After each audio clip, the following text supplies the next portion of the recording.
In the previous video we have seen that what is actually the pharmacognosy deal in the pharmacy course.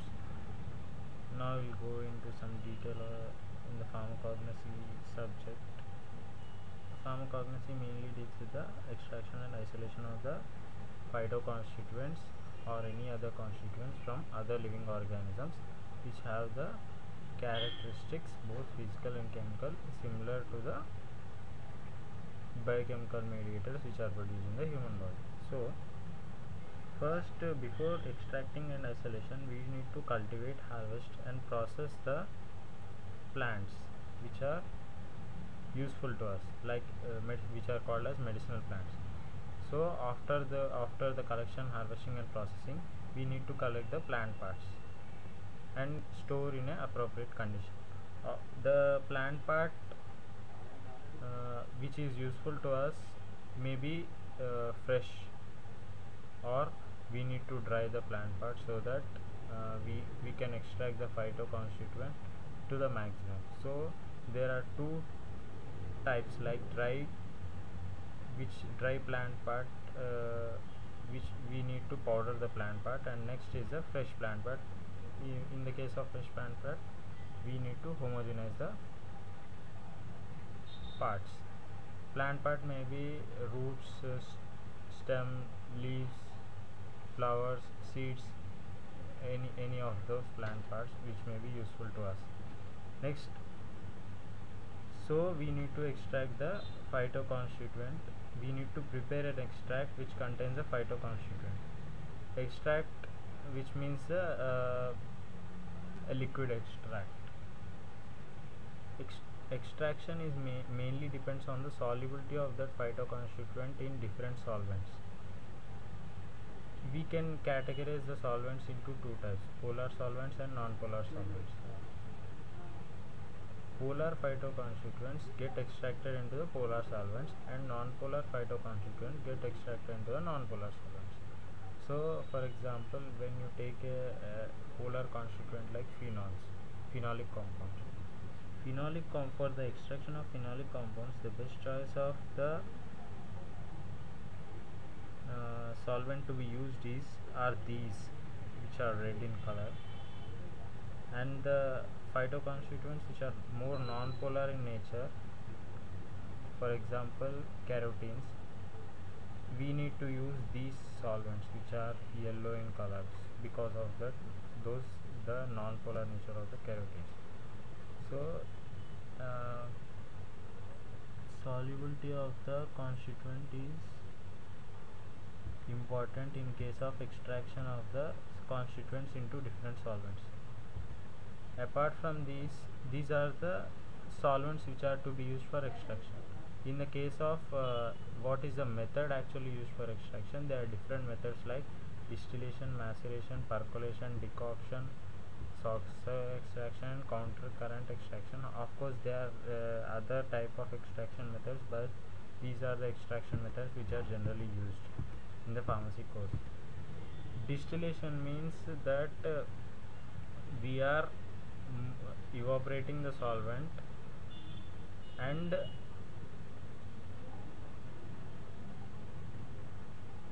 condensing the solvent to get into the another receiver. In the case of maceration, we are just making the solvent to interact with the plant material so that the constituents get extracted into the solvent. In the case of percolation, this is also a similar method to the maceration. Next is the decoction. Decoction means that we are looking for the phytoconstituents which are soluble in the boiling water. In the case of decoction, we are just boiling the plant material with the solvent, so that when the water reaches to the certain temperature, when it is boiling, for example at 100 degrees centigrade, the phytoconstituents which are soluble in the boiling water get extracted into the water.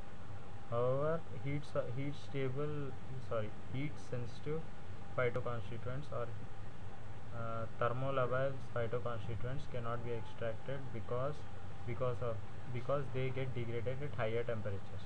Next is a solvent extraction. This is an effective method of extraction in the case of if the solvent is more expensive, which means that we cannot use more amount of solvent, so we are recycling the solvent so that we are extracting the phytoconstituent into the same solvent multiple times.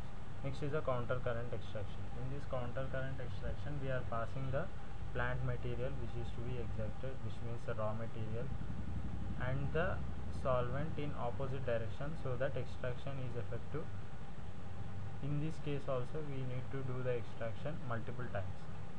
So these are the important and efficient methods of extraction of phytoconstituents into the solvent.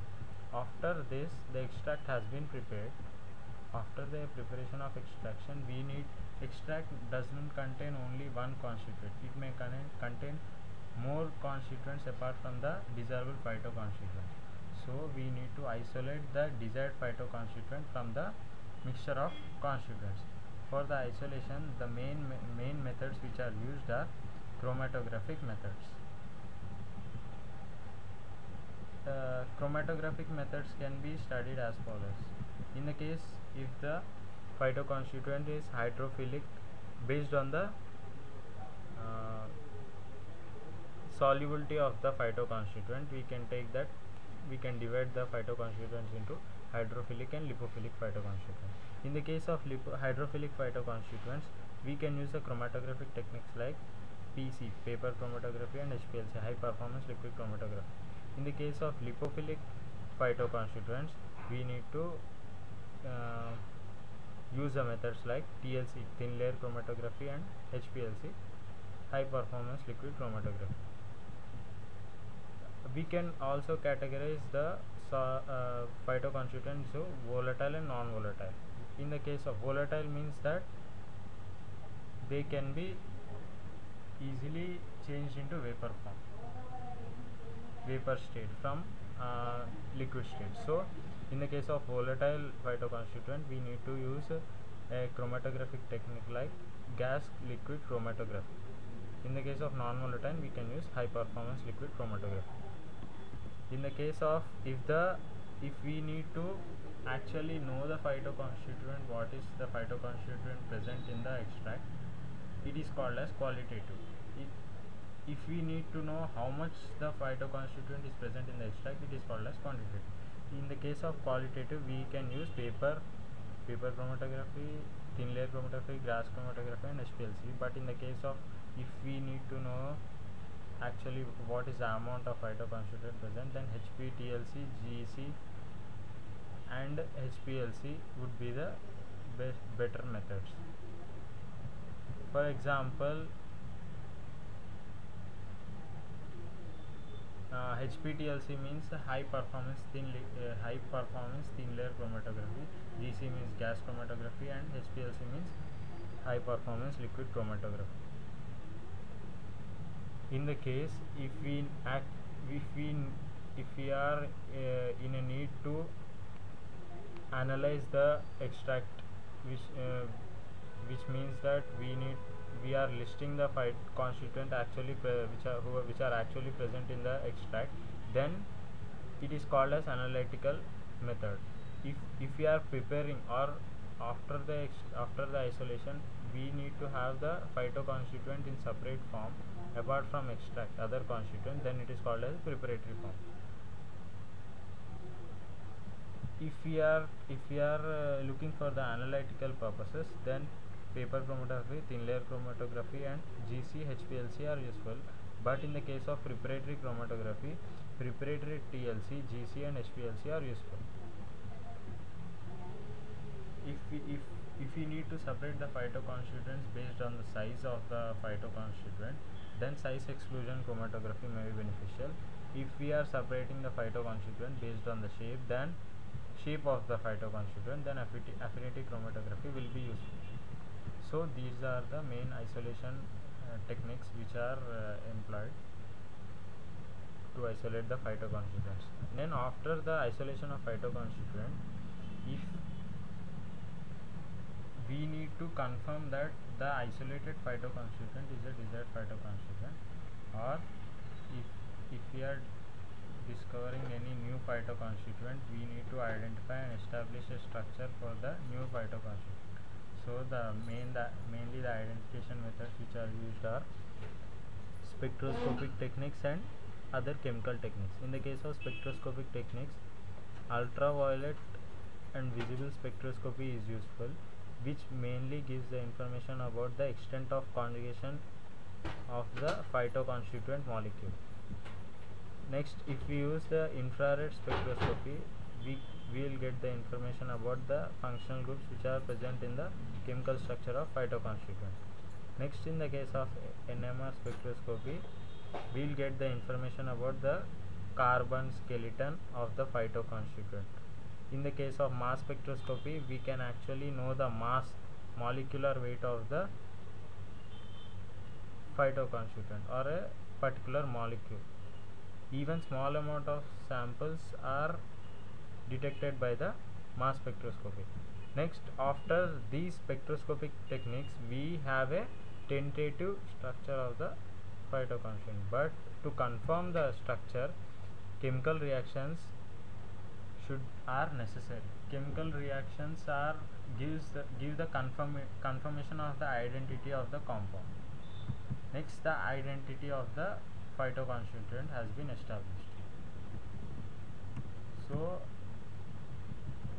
main steps here involved are: first, we need to prepare an extract. After preparation of extract, we need to isolate the desired phytoconstituent, and after the isolation of desired phytoconstituent, we need to identify and establish a structure for the phytoconstituent. So these are the main methods which are used in the pharmacognosy for establishment of a structure and isolation of the phytoconstituent. Apart from these, there are also when you stop at this point, extract after the preparation of extract, the pharmacological property of the extract is also measured by using the screening techniques in the pharmacology, which means the extract is tested on different in vitro and in vivo models. In vitro and in vivo. In vivo means whole animal is taken to experiment the extract on for their pharmacological activity. So the pharmacological screening techniques may also be useful in the case of identification of the phytoconstituent and to establish the pharmacological property of the phytoconstituent. So these are the main steps involved, and the whole pharmacognosy course in the B Pharmacy Bachelor in Pharmacy undergraduate course mainly deals with these important steps. So I think this might give you a overview of the pharmacognosy course in the undergraduate course of pharmacy. I think this video is helpful for you. Thank you.